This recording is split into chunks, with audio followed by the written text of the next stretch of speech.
ఈరోజు మనం obstructive sleep apnoea గురించి తెలుసుకుందాం.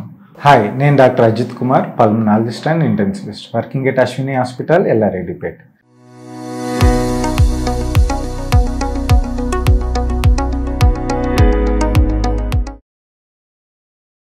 ఓఎస్ఏ అంటాం. అంటే చాలా మందిలో లావుగా ఉండి ఒబెసిటీ ఉన్న వాళ్ళలో ఈ గురక అన్నది ఒక ముఖ్యమైన సమస్యగా తయారైంది. ఈ గురకతో పాటు వాళ్ళకి నిద్రలేమి, అంటే రాత్రిపూట సరిగ్గా నిద్ర పట్టకపోవడం, తద్వారా పగటిపూట డ్రౌజీగా ఉండడము, చేస్తున్న పని మీద ధ్యాస కాన్సన్ట్రేషన్ ఉండకపోవడము, ముఖ్యంగా పని చేస్తున్నప్పుడు లేదా టీవీ చూస్తున్నప్పుడు, రొటీన్ వర్క్ చేస్తున్నప్పుడు తెలియకుండా కునికిపాట్లు పడడం, అంటే నిద్రలోకి జారిపోతుండడము, ఇట్లాంటి పలు సూచనలు కావచ్చు ఫర్ అండర్లయింగ్ ఓఎస్ఏ.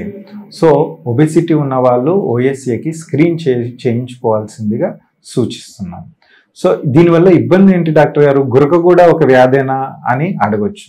సో గురక వల్ల చాలా ఆరోగ్యానికి సమస్యలు తలెత్తే అవకాశం ఉంటుంది. ముఖ్యంగా బీపీ కంట్రోల్డ్గా ఉండకపోవడము, తద్వారా హృదయ సమస్యలు, నిద్రలేమి, తద్వారా సైకియాట్రిక్ ఇల్నెస్, వీటన్నింటికి దారి తీయచ్చు. మరి దీనికి ఏం చేయాలి డాక్టర్ గారు గురకకి అంటే, దీనికి ఇప్పుడు అత్యాధునికంగా ముఖ్యంగా డయాగ్నోసిస్, అంటే మనం ఓఎస్ఏని అబ్స్ట్రక్టివ్ స్లీప్ యాప్నియాని డయాగ్నోస్ చేయడానికి స్లీప్ ల్యాబ్లో స్లీప్ స్టడీ చేస్తాం.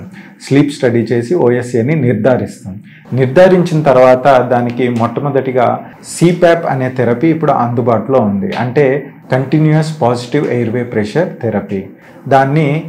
ఇదొక ఎన్ఐవిలో ఒక మొడాలిటీ ఆఫ్ థెరపీ. సో ఈ modality CPAP modality of NIV therapy ద్వారా దానికి ఇనిషియల్గా ట్రీట్మెంట్ని స్టార్ట్ చేయొచ్చు. సో ఇదేమి రివర్స్ కాని ఇబ్బంది ఏం కాదు. సో ఇలాంటి గురక ఇబ్బంది ఉన్నవాళ్ళు, ముఖ్యంగా లావుగా ఉన్నవాళ్ళు దీనికి స్క్రీన్ చేయించుకొని తగు సలహాలు సూచనలతో జాగ్రత్తలు తీసుకుంటారని సూచిస్తున్నాను. సెలవు.